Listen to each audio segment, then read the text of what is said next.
A great night.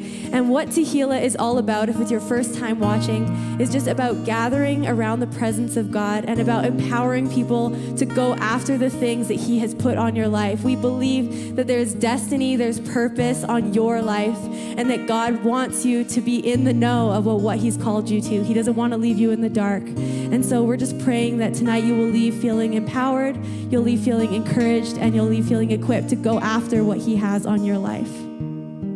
If you came tonight, or if you're watching tonight and you were prepared to give, you can do that at fa.church, and you can go to the give page. You can also do it on our church app, which you can get at the App Store. We have a couple announcements that I want to share with you guys. The first is that on September 14th, we're going to be gathering right here at First Assembly to have a Tehillah worship night. It's going to be such an amazing night. It's going to be so good to be together in the same room. And if you want to come, we would love to see you there, but you need to register. So you can do that at tehillahyyc.ca and find all the information that you need right there. The second announcement is that on September 15th, TMS, which is Tehillah Ministry School, is going to be starting. Tehillah Ministry School is an opportunity for you to grow, to go deeper in your faith, and to also just experience what God has for your future, and to be launched into your destiny, and to be launched into the ministry that God has for your life. So if you've been looking for something like that, if you want to be challenged, if you want to grow in your understanding, this could be a really great opportunity for you. You can also find out more about Tehillah Ministry School at tehillahyyc.ca. So if you want to check that out, please do. Next, I'm really excited to be welcoming up Jen Koehn. She's going to be sharing a word on holistic health, and it's going to be so good. So if you're watching live, why don't you give me a hand in the chat and welcoming up Jen. Hello. Give me a second to get situated here. Okay, so tonight we are going to be having a conversation around the discipline of health. I'm excited to talk about this subject because health is something that I am very passionate about and has always been a part of my life since I was young, but it's also one of the hardest challenges I've ever had to face or overcome. So tonight we are looking, as Mandy said, about the holistic view of health. And first, to do that, I think that we need to define health. So health is defined as a state or a dynamic state of complete physical, mental, spiritual, and social well-being, and not merely the absence of disease or infirmity. So growing up, I thought I was like a pretty healthy kid. I mean, we played outside, went to the park, I played sports, always going for bike rides or running around, working at camp. I don't know if you guys go to camp, but it is brutal on the athletic and taking people out. I ate really healthy. We weren't allowed sugar in our home, except for on holidays. So I would get to pick one cereal that we would take, and normally that was Lucky Charms, just so I could eat the sugary marshmallows. I was mentally strong, or my parents might say stubborn. And I was a part of a good community and loved Jesus. So here's the thing about health. I have found that no matter how healthy people may think they are, and I'm still on a journey, and trust me, I am not like perfectly healthy, but at any moment you can be taken out. So for me, my hardest challenge happened when I went in for a major surgery that I was like, oh, whatever, I'll recover in 3 to 6 weeks, but ended up going into septic shock. So I had a severe infection that went through my body and affected the functions of my organs, including my heart, brain, and kidneys. By the time I got to Foothills Emerge, I had a fever of 42.6 or 109 degrees. I was hypothermic, having problems breathing, dizzy, confused. My heart showed I had a potential heart attack. And trauma, cardiac, and infectious disease were on me within moments. So I am very thankful for the healthcare system. But I remember lying in bed one night, hooked up to machines, and they pump like 5 different antibiotics at a time into you to try and get the infection under control. And I just lied there thinking I could have and I may die at any moment. And I remember not feeling or seeing God. So I was at a point where in health, it's like I lost my physical health, I lost my mental health, I had lost my social health. I was barely conscious. And I was thinking, okay, why can't I feel God? And at that moment, I knew, and I had to know that He was with me. And I kind of call it my David moment. And it talks about it in Psalms 13, 1-6, where David felt like God was so distant. He said, I'm hurting, Lord. Will you forget me forever? How much longer, Lord? Will you look the other way when I'm in need? How much longer must I cling to this constant grief? I've endured the shaking of my soul, so how much longer will my enemy have an upper hand? It's been long enough. And I remember having like hallucinations, and because of all the meds I was on, I had nightmares and I would see things all the time and just being like, okay, God is here, God is here. And you even see in this later on in 6, it says, I will sing my song of joy to the Lord, the Most High. For in all of this, you have strengthened my soul. So David's point was that even though God felt distant to him, he was closer than before. And that's God's promise. Like in Psalm 34:18, it says, the Lord is close to the brokenhearted and he crushes those in spirit. So to pull you into health, I know everybody's health challenge and struggle is different. And right now with COVID and the day and age that we're in, mental health is something that seems to be a large battle. So whether you're going through a health thing or you know someone that has, I think that life just has this unexpected way sometimes of surprising you. So this might be you go skiing and you go for a nice crash down the hill and end up with a broken leg. Maybe you have a cardiovascular type of disease. All of a sudden you feel panic and you're having panic attacks and anxiety. You could be set with depression. Post-traumatic stress disorder could come from any sort of trauma that you had in your life.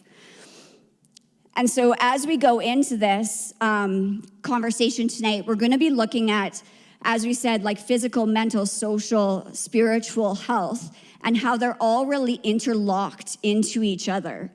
And health, too, it's something that, for me anyways, it's like I would pay anything and I would give anything to have my health back, because if I didn't have my health and I died, well, I wouldn't be here. So we don't ever want to end up in that extreme of a state. But health is something that we can't pay for. It's not like you can walk in and get a new uniform and then walk out and you no longer have holes in your organs like you had holes in your genes. So it's something that we and every one of us need to be like, okay, what steps can I take to move towards this? And in spiritual health, it often talks about the spiritual disciplines. So spiritual disciplines are habits, practices, and experiences that are designed to develop, grow, and strengthen certain qualities of spirit. So David Foster, he is a well-respected theologian who has served as a pastor and taught worldwide on spiritual formation, and he has a classic spiritual discipline approach. We have our inward disciplines that are between us and God, that are prayer, meditation, fasting, study. Outward disciplines of simplicity, worship, guidance, and celebration. And corporate disciplines, confession, guidance, and I messed those up. But Trent will be on the panel and he'll correct us later on because he'll be our theologian and pastor. For me, something that I had the privilege of studying was a research project, and it had to do with adults and physical activity. And it looked at workplace health promotion programs. But what I learned about adults and our physical health was quite surprising because I didn't think it was in the state that it was. So first, physical activity, it's a form of health-related perspective. It's defined as any bodily movement produced by skeletal muscles that results in energy expenditure. So the recommendation for physical activity for every adult between 19 and 64 is 150 minutes of moderate to vigorous physical activity in increments of 10 or more per week. On the other side, we have this thing called sedentary behavior. So sedentary is defined as activities that do not raise energy expenditure noticeably above the resting level and is commonly measured in time spent sitting. So the world has definitely contributed to this on a technology, economic, and social level. We seem to have everything at our fingertips before. I mean, when I was a kid, I didn't have a cell phone, so I had to run home to check on things. But now it's like, if you're out and you want to be entertained, you pull out your phone, you watch a movie, you go home, you can like crash through 5 hours of Netflix in one night, or just binge watch entire shows. We have drive-through. If you're hungry, I mean, why not just drive through and get fast food in 5 minutes instead of taking the 20 minutes that it might take for us to cook something? So the guidance when it comes to sedentary behavior in a workplace is that you should aim to be standing 2 hours a day and then go back and forth, which is about 4 hours a day. But let me throw some stats at you. So I really enjoy statistics. I think that's part of research that I find most interesting. So I went on to Statistics Canada to find out where we land when it comes to things like physical activity. So in Canada, 16%, that's 1/6, of adults meet the recommendation physical activity targets. So that's the 150 minutes of moderate to vigorous activity. And here's the thing. So physical inactivity is linked to, we're talking about 84% of the population here, health disease, stroke, high blood pressure, high cholesterol, type 2 diabetes, osteoporosis, different types of cancer, obesity, falls, injuries, depression, absenteeism, and low productivity levels. But let me tell you some of the benefits. It dramatically lowers your risk of heart disease and stroke. It helps prevent and control the factors of non-communicable diseases, which were listed above in the inactivity part. It increases your energy, it reduces stress, it improves your sleep, it improves your digestive system, it enhances your cognitive functions. You have lower stress, you improve your musculoskeletal health, and you're in better mood states. And that's just to list some of them. But worldwide, globally, including Canada, physical inactivity is on the decline, and at the same time, we have sedentary behavior going on the incline. And it's actually been called by the World Health Organization as a health crisis. And they are looking at ways that they can address it across the world because it will crash the healthcare system if it doesn't get under control soon. They project by 2030. So our rates in Canada have tripled when it comes to being ill since 1970 to now. So physical health, it also links to healthy eating, and we have another person with expertise on the panel tonight that will be able to speak to a lot more of the healthy eating part, because your energy in is your food and beverage, but your energy out is your physical activity. The kicker is these are actually modifiable risk factors for us, and often we have all the excuses not to do them. So I know I'm terrible. It's like I'm tired. When I'm tired, I think that I should eat bags of Sour Patch Kids because it gives me energy instead of things like fruit. I don't want to work out because I might feel like I'm too stressed with work and busy and I just don't have the time. But if I actually did it, I would have higher energy. So here is another Statistics Canada 2018 stat for you on Canadian adults. 26.8% of our population would be obese and 36.3% is overweight. So that means we have 63.1% of the population that has increased health risk due to excess weight. Males, you make up 69.4% of this, and females, you make up 56.7%. But the other part is like being overweight and obese doesn't mean that you're not healthy, because people actually come in different shapes and sizes. So if there's one thing that I want you to get as we're going into this conversation tonight is that we are all made differently and uniquely in the image of God.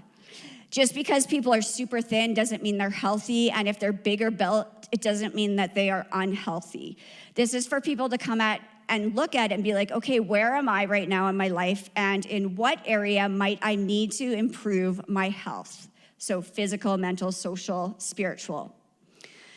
So some key facts. Strong evidence shows that physical inactivity and unhealthy diets increase the risk of health illnesses, shortens your life expectancy, and increases the risk of dying from non-communicable diseases.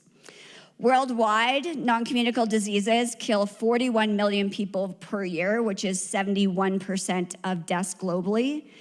Cardiovascular disease is leading in this, followed by cancers, respiratory disease, and diabetes. And a lot linked with cardiovascular disease that we'll talk about is our health and our eating.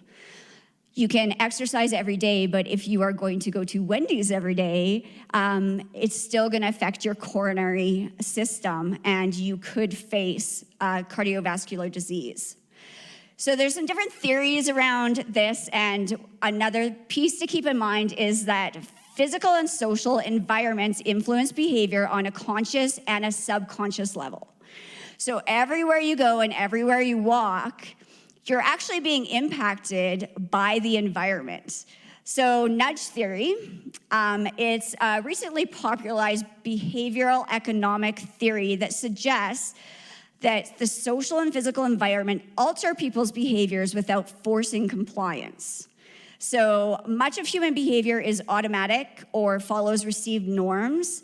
Nudging recognizes that routine decisions are often not conscious or rational. So I'll give you a couple examples of this. A grocery store in the States put these green arrows on the floor that actually walk people over to the fruit and vegetable section. 9 out of 10 people followed the green arrows on the floor, and they said that their sales of fresh produce skyrocketed because they put arrows on the floor.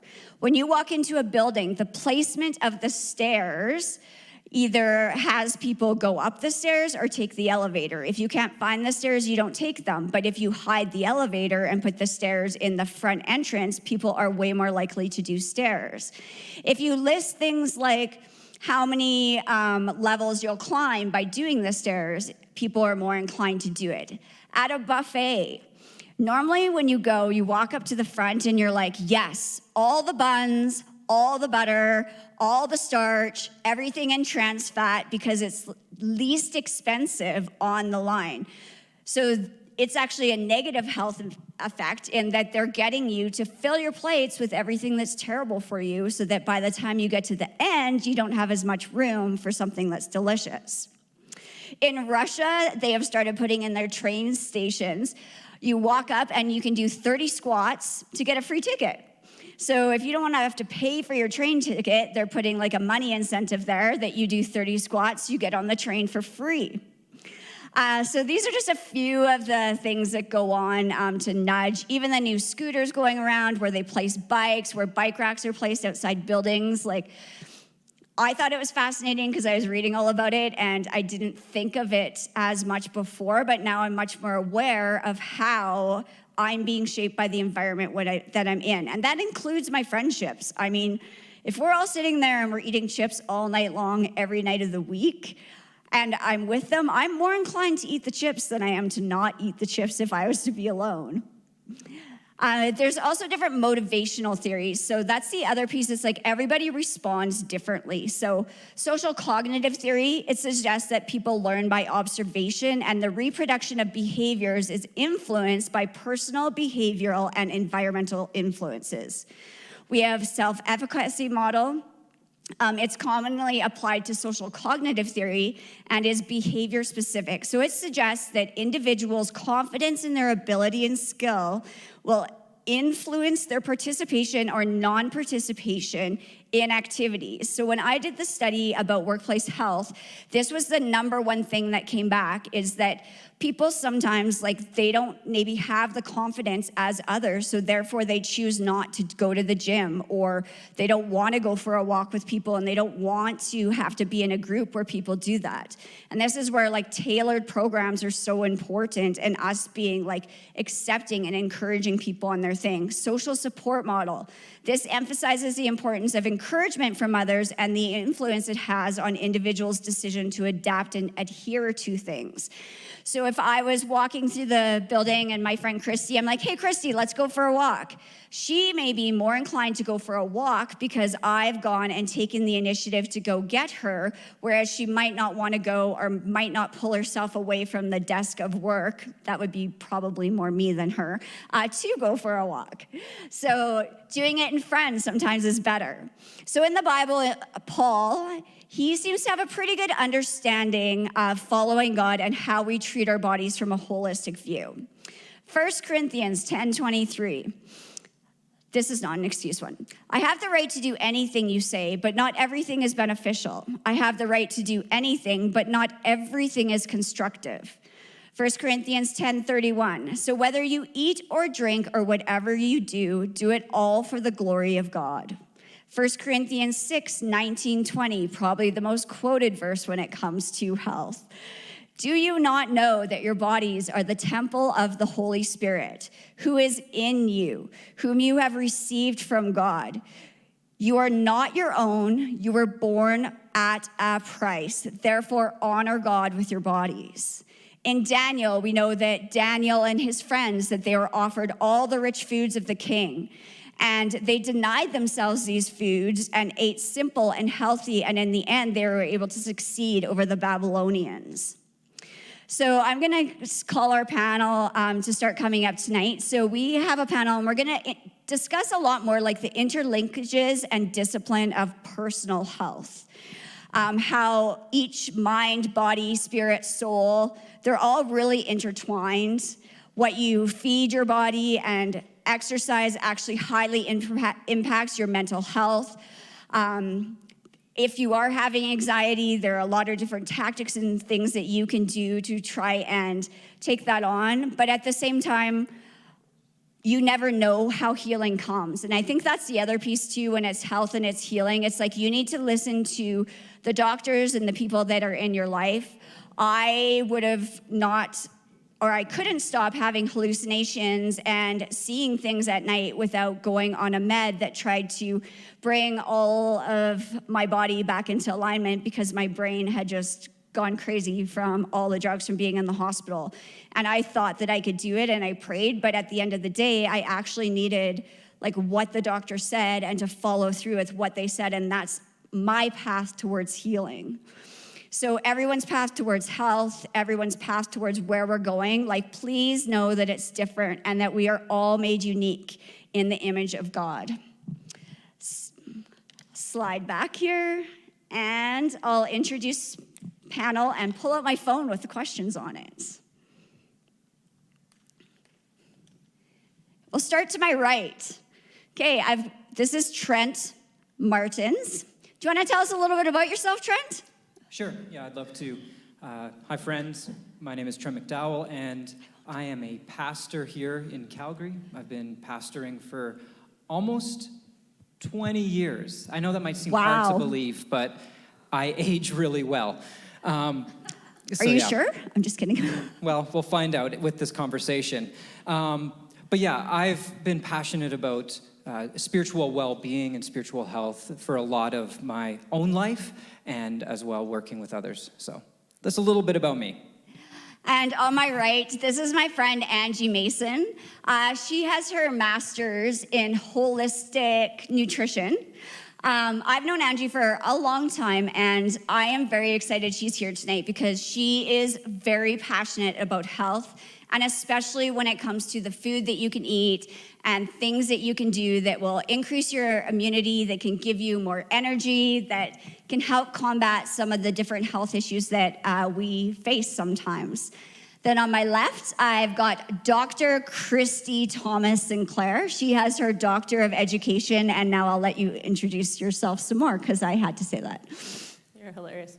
My name's Christy. Hi. I'm currently an assistant professor at Ambrose University in Calgary, and so I teach pre-service teachers, and I've also been a practicing junior high and high school teacher in the Calgary area for over 18 years. I'm just really excited to be here tonight, and I think it's really great that Jen has such a variety of people on the panel, and there's so many people out there who have different stories and things to share, so I'm happy to be part of the conversation.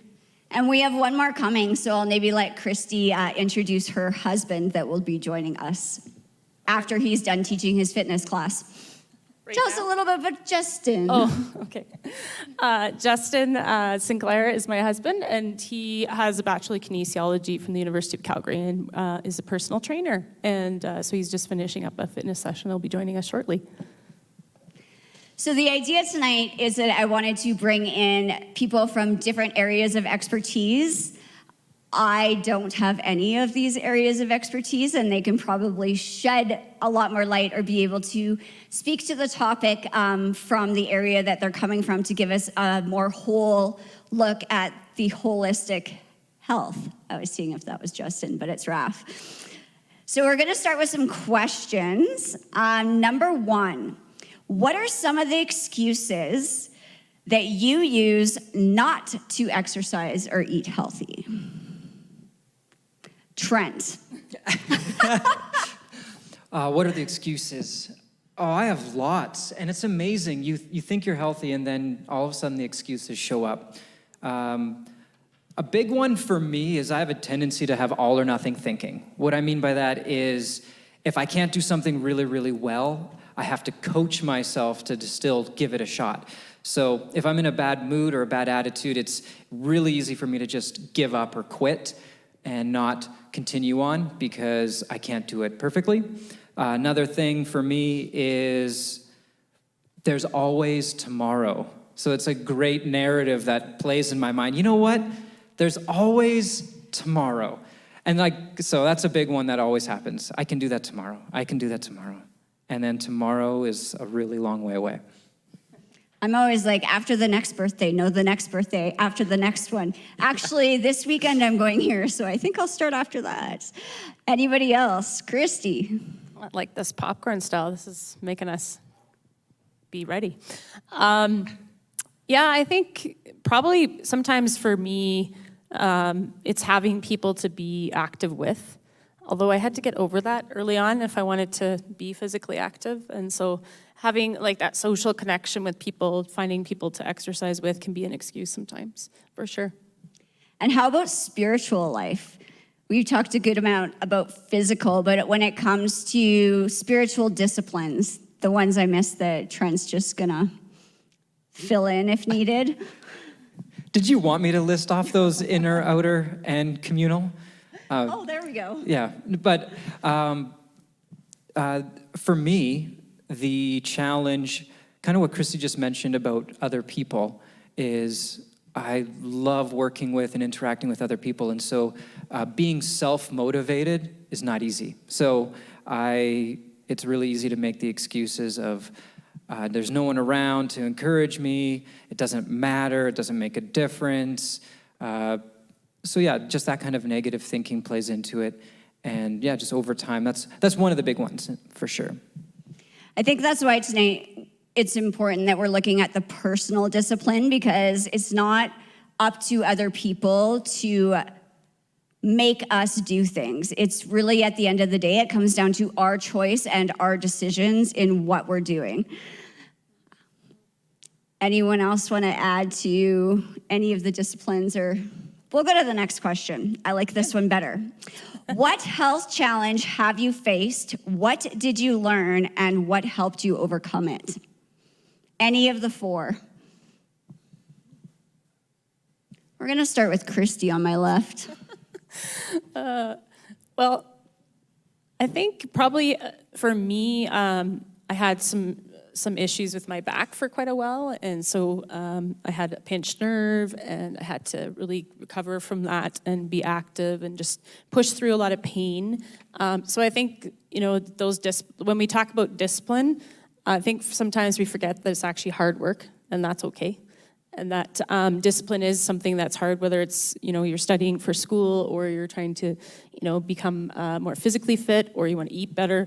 It requires a lot of discipline. And so for me, just going through that experience of having a back issue, and it took a number of years to get better from that. It took a lot of persistence and perseverance, and just taking small steps in the right direction. And eventually it got better, but I think that's a big thing for me.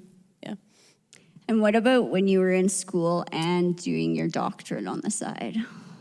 In terms of, like, remind me again of A where you were. challenge or any sort of health challenge, and how you would have overcome it during that season?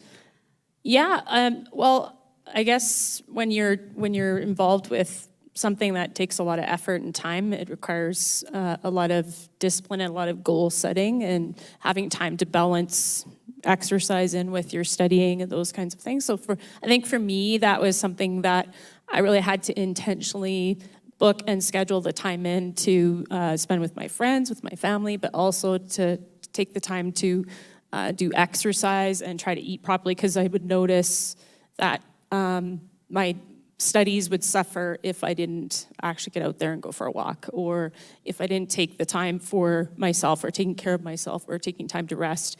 Then eventually that could lead to me feeling really overwhelmed because it was a lot to balance. Yeah. Personally, I just get really anxious in those scenarios Yeah. when there's too much. And so since being ill, I can have things like panic attacks, or they just show up out of nowhere. You be sleeping, you wake up in the middle of the night, and you're like, oh, okay. For me, I guess some of the things I had to do is that I would read the Bible before I went to bed at night. I made sure that my spiritual life and what I was feeding my mind and my soul was like positive and healthy. And then when I went to sleep, like, what was I focusing on? And when I woke up, what were my prayers in that time? And in the day, if I felt that, it's, as Christy said, I would go for a walk or I would go for a run and make sure that I was doing different physical things. What I ate impacted that. Waking up in the morning and drinking coffee for 8 hours because you're so tired, and that's just something a lot of us, including me, probably do, is not good when it comes to trying to lower the rate that your heart is flying inside of you. Trent, do you have a challenge, thought? Yeah, well, it was several years ago when, just through a series of life challenges, I found my mind and my heart starting to just kind of unravel, and then I started to lose sleep. And then the less I slept, the more I had a hard time kind of managing my own anxieties and fears. And I had never grown up being an anxious person or thinking that way, but next thing I knew, I was spiraling down to a place of depression. And it was just fortunate enough that I had learned enough with my own education and my own life to recognize something's happening in me and I'm losing a grip on reality. And when I hit that lowest point, when I realized it was really bad was when I just didn't even have the motivation to ask for help. And I didn't have the motivation to try to make a change. And in those darkest, hardest points when I wasn't even sure what the voice of God sounded like, what his presence looked like. On a spiritual level, one of the things that really stood out to me and became critical was communion. And the reason communion became so significant was, this was what I said to myself, Lord, or to God, Lord, I don't know where you're at and where we're at. I don't know what's going on in my life, but I do know this. I'm holding this piece of bread, which you have promised is your body, a grace for me right now. And I'm holding this little cup, and it's physical, it's real, it's not just an idea, there's something more going on. And I just trusted that God was present in that activity, even though I didn't feel him. And that was one of the physical ways that I was able to start to practice my way back into a place of health. And there's lots more I could say on that, but I'll leave it at that for now. That's great. Thank you very much. Anybody else want to add? We're going to go to gut health because I'm really excited to learn a little bit about gut health. So here we go. Question number 1, and Angie's going to answer this because, well, she's the expert, and I don't think you would want to hear our answers. So why is gut health so important when it comes to the health of our bodies? Yeah, this is such a large topic. And when it comes to our bodies, I can go down so many pathways of what to talk about. But gut is such, probably up there the most important thing to talk about because of how we're created. And we're made up of trillions and trillions of cells, but our gut bacteria, and that we're made up, is 2 to 10 times more bacteria than our actual cells. So we're an ecosystem in our own self. It's amazing the way God created us. So with that said, going back 2,500 years ago, Hippocrates claimed the phrase, all disease begins in the gut. And it's true. If your gut's not healthy, you're not healthy. Some diseases and health issues linked to gut health are things like depression, anxiety, arthritis, autoimmune diseases, osteoporosis, obesity, cancer, heart disease, liver problems, of course, digestive problems, and the list goes on. And our gut has also been phrased as our second brain because there's such a gut-brain connection. So they talk and communicate with each other. So if one's not functioning properly, the other isn't. So that's where a lot of mental health comes in. That's it. So if we were looking to understand good gut health, what beneficial bacteria do we have? Yeah, there's 2 categories of beneficial bacteria. There's the residential and the transit. The residential is the bacteria that sits in your body, you're made up your entire life. And it all begins from when you're born, actually in your mom's stomach. So whatever your bacteria your mom has is what you are made up of. And so whatever she doesn't have, you don't have either.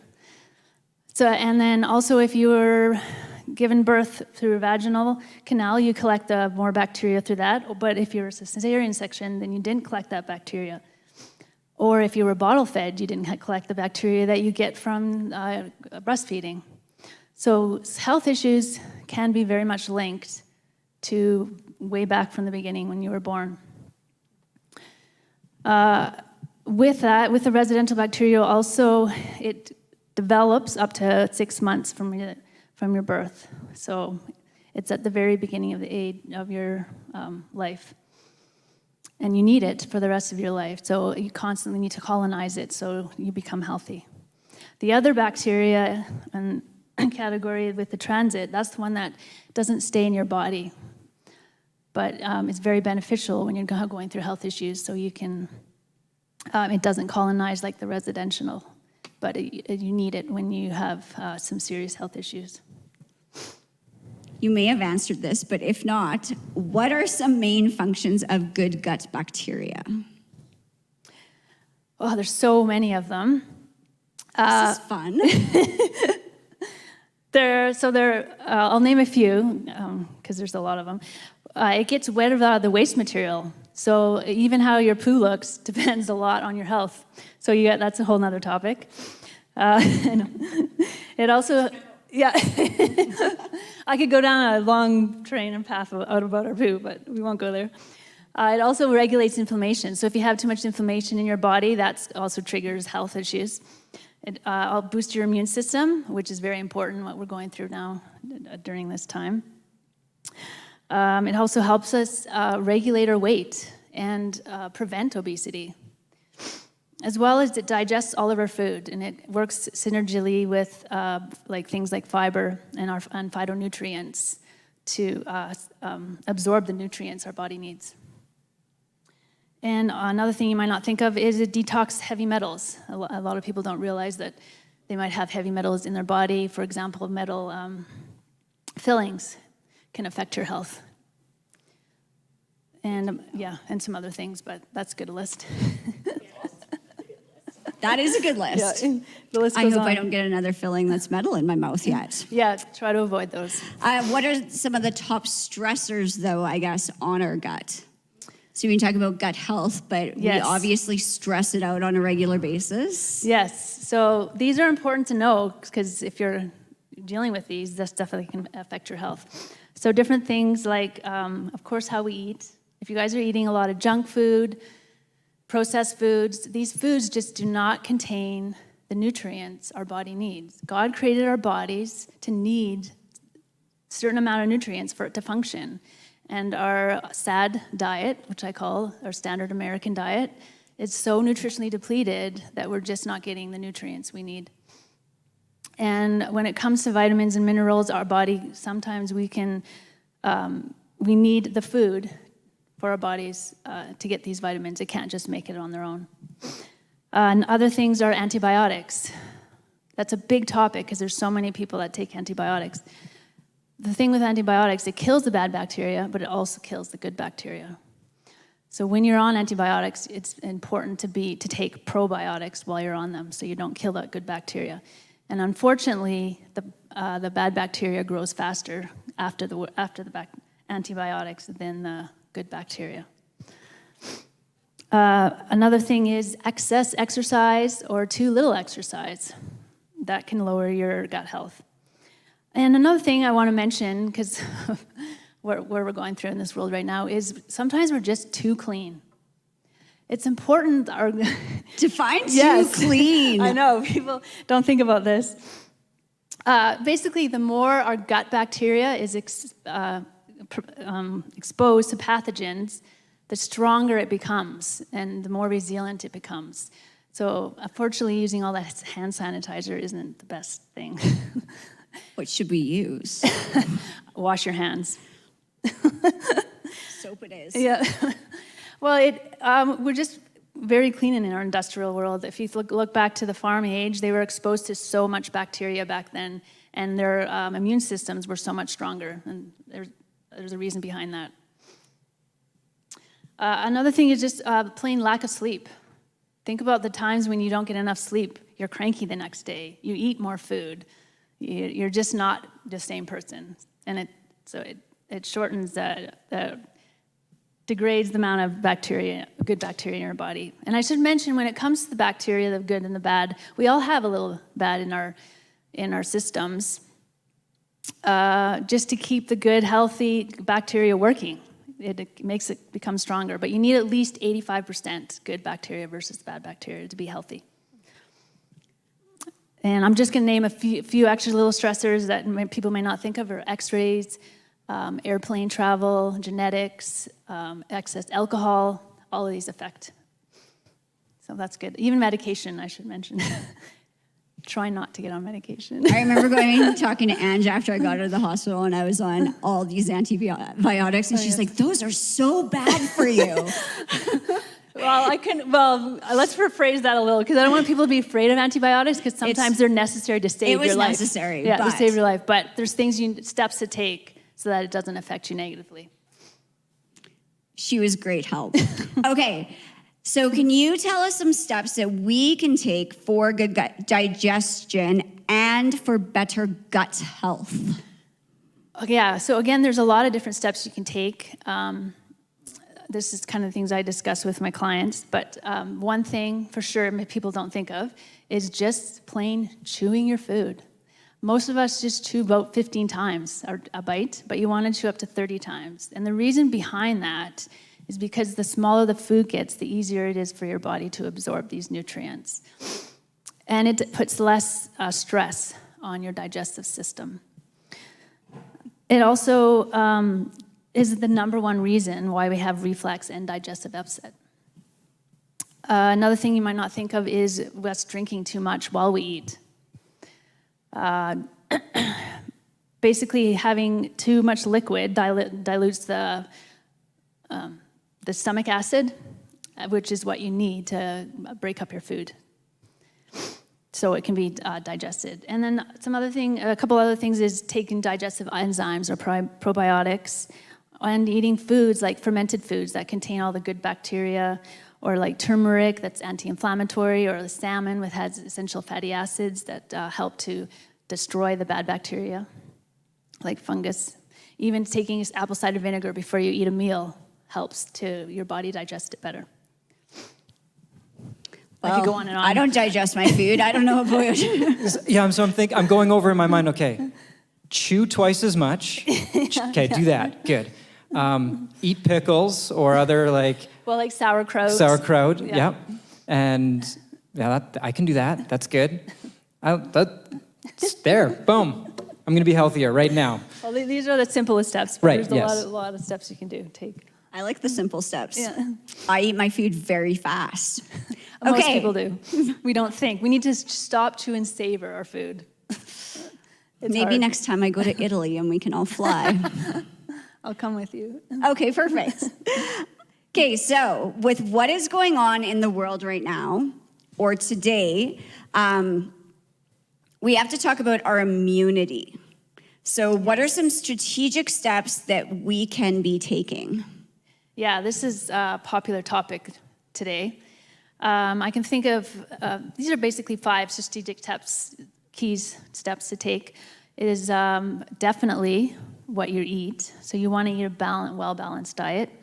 And foods that contain like vitamin A, C, D, E, essential fatty acids, zinc. These are all very important. And different foods that contain these are like with the vegetables, like the dark leafy greens, like spinach and kale. I know not everyone loves salads, but you can always take greens powder with a smoothie or something that also can get these vitamins into your system. Other things are, with the vegetables, are like carrots and peppers and squash and broccoli and cabbage. And with fruit, citrus fruit's very good. Berries are very healthy for you. The darker a fruit and vegetable is, the more healthier it is. It has those nutrients. And other things like raw nuts and seeds. And some meat contains a zinc in it. I know most of us eat way too much meat, but it's okay that we eat meat. And some avocados are really good, and as well as mushrooms. They have a lot of antimicrobial and anti-inflammatory properties to them. And salmon and fish and tuna. Like for fish, salmon and tuna is really good. So that's step 1, getting a well-balanced diet. Another one is taking supplements like glutamine and the probiotics. Another one is definitely exercise. I know we've talked a lot about that, but our bodies are meant to move. God did not create our bodies to sit for 8 hours a day. Get up and just move. Walk around the office. Get up where you are. Get up every half an hour at least. It's so unhealthy for us to just sit there. Our bodies need to move, to function and to circulate. And use things that I like to use for exercise, or there's a ton of YouTube apps that have exercises on them. MyFitnessPal. Yep, that's one of them. Yes. That one I know. Under Armour. It's free. Download it. Try it. I have a fitness pal here too. There you go. Justin has joined us. I have my own personal fitness pal. And then two more things I was going to mention is it's important that we manage our stress, because stress is very hard on our body. We can be very healthy and be exercising, but if our stress level is too high, it's going to eventually catch up on us. So things you can do is turn off the electronics before you go to bed. That's more for a sleep priority, which is my next one, with the stress management. It's important that we fellowship with God. He created us to have fellowship with Him, and that when we have fellowship with Him, it brings our stress level down. It calms. It just builds our spiritual side, and our spiritual being is supposed to be stronger than our flesh. It's important that we kill our flesh, as it says in the Word. And you can also do things for stress is take some adrenal supplements, because our adrenals are highly affected when our stress level is too high. And then again, going back to the last one with the sleep, make it a priority. As I mentioned before, if we're not getting proper sleep, it's going to affect us in many areas of our life. Some steps you can take is even taking magnesium before you go to bed. And like turn off the electronics. Go to sleep and make sure the room is really dark. And don't eat at least, I like to say 4 hours before bed, but sometimes that's hard for a lot of people. Because if your body's digesting while it's sleeping, it will keep it up. Even 2 hours is good, as much as you can. And that's. I'll leave it at that, because I could talk forever about all this stuff. Ange gave us a lot of great information. If you missed any of that, you can email us and I will make her send me her notes so that I can pass them on to you. But Justin has joined us now. He is, as Christy said, background kinesiology, personal fitness trainer, but he is also an athlete. So he has competed in sprinting and trained athletes for how many years? Probably over 12 years now. Yeah, so it's been a long time. And I've been an athlete for probably 42, not 2 decades probably, or probably more than that. I don't know. He did run in Spain last year in a competition, or 2 years ago. 2018. You went for Canada. Yeah, World Masters. So it's World Masters. Yeah, 35 and up, and I think there's about 10,000 athletes there. So just trying to revive my athletic ability because a little older now, so I'm trying to give back. But now I'm pretty competitive, so I'm trying to still be competitive myself. But Justin is also one of the most disciplined people that I know when it comes to what he eats and physical activity. So I'll maybe let him speak a bit to that, as much as also like just in tailoring programs, what it looks like for people that you coach or any of your clients with fitness classes. And then I know Christy as well. She can really speak to how people learn differently from being a teacher and what that might look like. Yeah, so in terms of developing programs and things for my clients, everybody's individualized, so you just have to be disciplined in pretty much setting goals for yourself. I think meal prepping is a big thing. A lot of people don't meal prep as much, but it doesn't take too much time. For myself, I like meat, so I like a lot of chicken. My favorite vegetable is broccoli, so honestly, it takes me probably an hour on Sunday to make my meals for the week. And I think it's just setting that time aside to kind of prep yourself and kind of be able to set yourself up for the week. And I think with meal prepping, it helped me in terms of having a little bit more time during the week to train my clients and just be more disciplined and not going out to eat, not spending money on that, just making simple meals. I think you just dedicate yourself to just making things. Chicken's pretty easy to make. Vegetables obviously is easy to make. And it sets you up for the full week, and then I think you're good to go. But I think if you set a little bit of time aside to prepare, then I think it helps you for the rest of the week. So. And then what are some of the positive outcomes from doing that you've seen? For me, for sure, you save money, obviously. You're not going away. And also when you're working out as well, kind of what you put in your body kind of determines kind of how your workout goes. So if you're eating a lot of fast food, like a lot of quick stuff, it takes a lot of time to break down in your body. And even myself, I feel pretty lethargic when I have fast food, if I did. And it just takes a while to break down and give that energy to your body. So I know if I meal prep, I know that I've done it on my own, and that I have nutrients in the food that I'm having that's able for me to be able to work out and just to have that state of mind where you don't have to worry too much about going outside of making your own meals and stuff like that as well. So. I like one thing you said about tailored programs, and we were talking about that before, just how everyone is unique and every body is made different, and people need probably different type of exercises to be able to build strength in whatever area they may need. I don't know if you want to talk to that a bit or how it works. Yeah, so obviously there's, everybody's got different fitness levels, right? So you just got to make sure that you individualize every program that you make for everybody. So if they're older, they have any disabilities there in terms of injuries or anything like that, you have to make sure you tailor it towards them. I train anywhere from people that start from beginning to athletes, so you can't have kind of the same set program for everybody.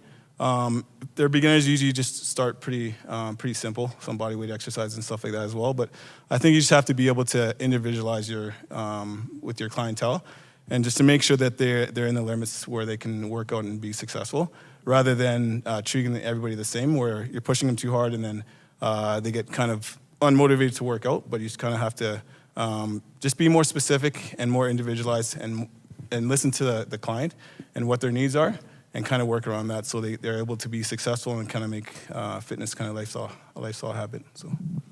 And then Christy, maybe if you want to speak to people's learning or how education is empowering How is this connected? Well, I was kind of thinking about this bigger question of what does it mean to be healthy, right? And when I think about health, I also think about my mind. And so there's a really strong connection between your mind, your body, and Ange was just talking about it. Justin was just talking about lethargy and activity. And so all those things play into your cognitive abilities as well. But I also believe, like, just in terms of holistic health, that it's really important that we honor God with our minds as well. And so what can we do to cultivate a healthy mind? And so there's lots of people out there studying how your brain is impacted by the different things that you do. I guess Ange was just talking about that. How do we go to sleep at night? What does that look like before we go to sleep? What are we exposing our minds to?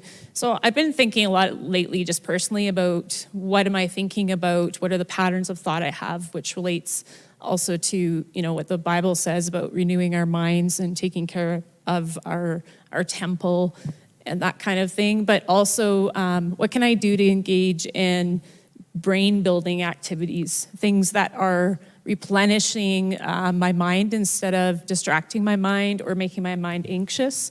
So maybe it's learning something new. It doesn't mean necessarily you have to get a degree, although I would say I'm definitely in favor of education, obviously.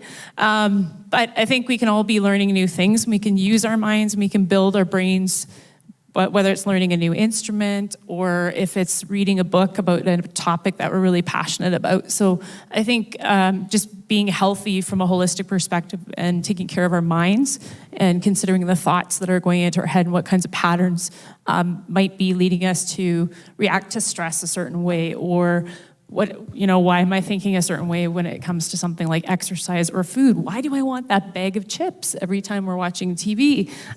During COVID, we ate a bag of chips quite frequently, Ange. I don't want to tell you how many That's what we call times. my extra weight, COVID-20. But That when you look at the reasoning behind it, like there's a sort of comfort, whatever. So like just thinking about some of that, like your mind, how your mind is influencing your nutritional choices, how your mind, how you can take care of that. So I think those are some things. And then just in terms of learning, I think that links to what Justin's talking about, is everybody's individual, everybody's unique. We all have a uniquely wired brain, and we're learning more about that in education, about how everybody has such an individual way to learn. And so I think that applies to how we approach our health as well. Yeah. So Trent, how might the body and spirit connect to bring about a vibrant spiritual health? To bring about vibrant spiritual health? We are embodied spirits.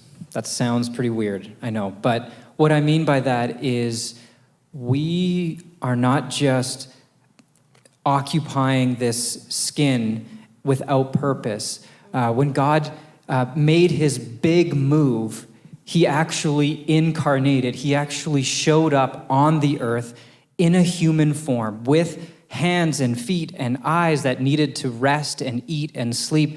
And so right from that major moment, we know that our bodies connect deeply with our spirits. And when we go all the way back to creation itself, when God breathed life into dust and made men and women, he looked down on that and he saw that as good, and he saw that as the image of God. There's a connection to our body and our spirit. And it's just so easy for us to separate those two things. We've been competing with ideas like all the way back to Plato, where there's these ideas that our bodies aren't good. But Christian theology, Christian faith has always elevated the value of the body to the point where when in the early church, when this even is like, they were the ones that invented hospitals. They're the ones that saw a kid on the street and started orphanages because they saw not just the spirit of a person, but that person right here, right now in their bodies. And so those two things fit together closely. Did I answer your question? I started just going off somewhere. It's okay. Anything else you would like to say? The question was, how might body and spirit connect to bring about vibrant spiritual health? Oh, so no, I didn't answer the question. No. I kind of prefaced it with why the two matter. The way it can come together is our physical habits and the practices that we have that we use with our bodies can help point us towards Christ. It can help us. For example, one of the things that we might take for granted is when we're in corporate worship and we raise our hands, there's something about actually using our bodies in that moment that helps build our faith. There's something about kneeling down and actually praying and saying, it doesn't matter. But there's something about using our bodies connects us to our spiritual calling as well. And so that's one key way, is allowing our bodies to lead us to the places we want to go spiritually. And that would maybe go into this next question that I have of how do we direct our focus, our passions, affections, and longings towards the kingdom of God? So the kingdom of God is here and now. There's things for us to do, things for us to be involved in, but it's really easy for us to get distracted. Like what you were saying earlier, there's all sorts of things that draw our attention and they draw our love in other ways. And for us as Christians, we know that the chief thing for us to do, our highest calling, is to go after the kingdom of God. But it's hard to do that. And so we can actually practice our way into loving more and loving well. We can do things that we know will help us in that direction. And so when we read scripture, when we pray, when we have corporate worship, these are all things that can focus our hearts to what we actually love.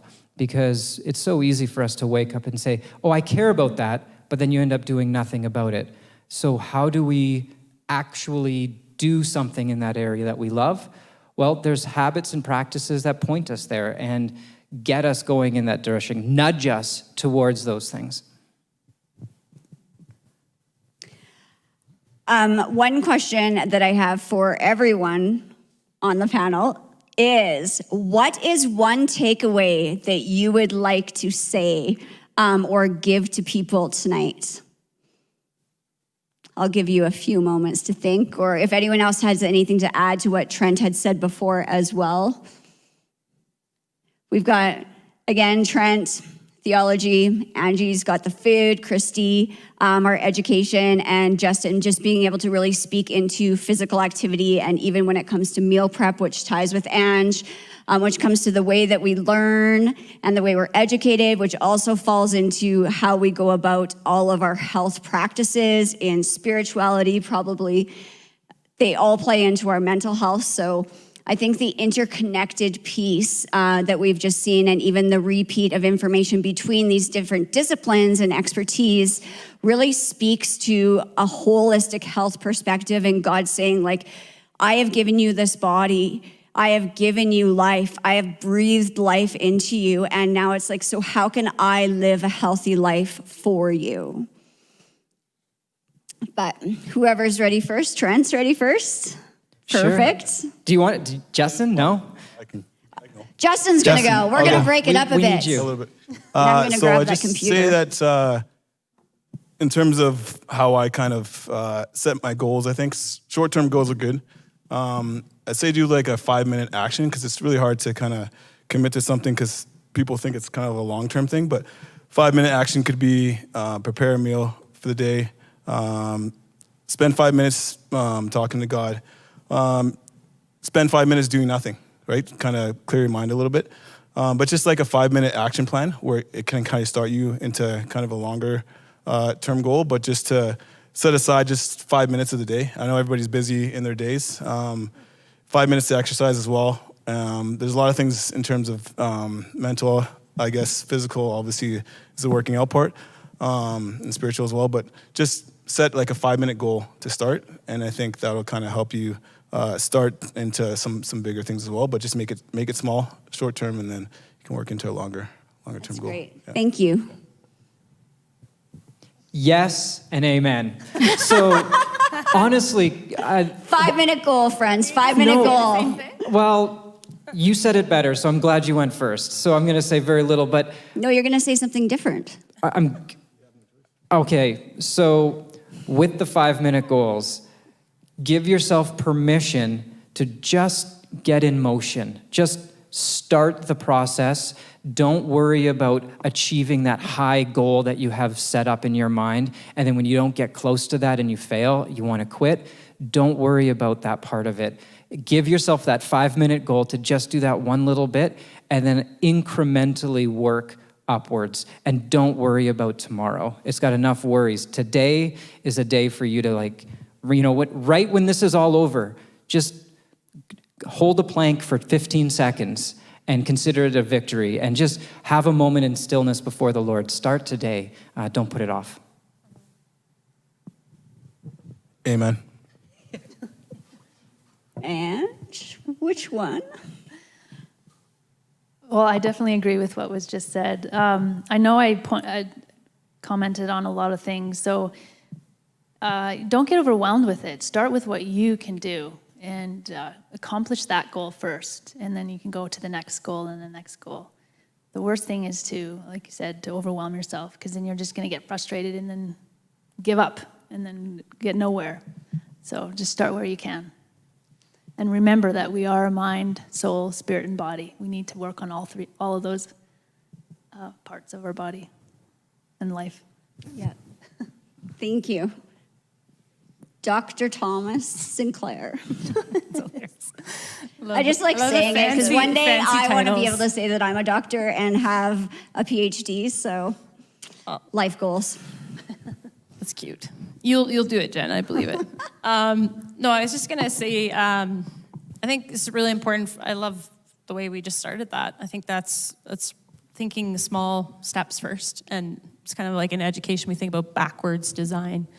You know, you start here, you think there, and then start back here, and just a reminder to all of us that we're all created in the image of God. And he's made us all uniquely, and we all have something to contribute to the world. We all have a gift to offer the world, and we can be stewards of that. And I don't know about you, but for me, I want to fulfill God's purpose in my life. And if it's with the 5-minute thing, and think about it that way. But I would just say a big takeaway for me is what can I do to continue, to build my brain? Maybe it's just 5 minutes. Can I learn something new? Can I read something that's going to replenish my mind? Yeah, that's great. Talking about just what we are filling our minds with, what are we watching on TV? When it comes to physical health, it's like, what is one small action that we can take in that really impacts our mental health? In our mental health, when we're feeling anxious, what is something that we can do or a step we can do to try and combat that anxiety? Then you move on to your social health. And I remember after being really ill that I'm a very extroverted, outgoing person, but I would literally not go to church if someone would not meet me and I could sit beside them because of the impact of having such a medical trauma had on my overall health. And then being very disciplined in what I did. And that came, especially spiritually, what was I reading? What people were around in my life? Were I asking people to pray for me? Where did my spiritual discipline show up and how much they went into each other? I just want to end on this note. When I did the study, it kind of came up with 3 little steps for people. And this is where we would take even the small steps or 5 steps into thing. But the first step for behavior change is education and awareness. And so that might be you looking at yourself and being like, okay, what are the health risks? What are the benefits? What are my behaviors? So just ask yourself a simple question in health. It's like, what am I doing or what am I not doing? What could I do? Become aware with your body or get a health assessment done. There's something that's very easy to get done. Because once you're informed, then you can move on to being engaged in change. So this is like once you are informed of your health risks and benefits and what your health status is, you can engage then in a behavior change activity. So if I know walking is the best thing for anyone to do of any age. It is being proven over and over again in all of research. But so say it's like, I'm gonna walk 5 minutes a day. So we're gonna start with 5 minutes a day. And you know that that's making you healthier. So I know it's making me healthier. I'm informed. Now I'm taking on that behavior.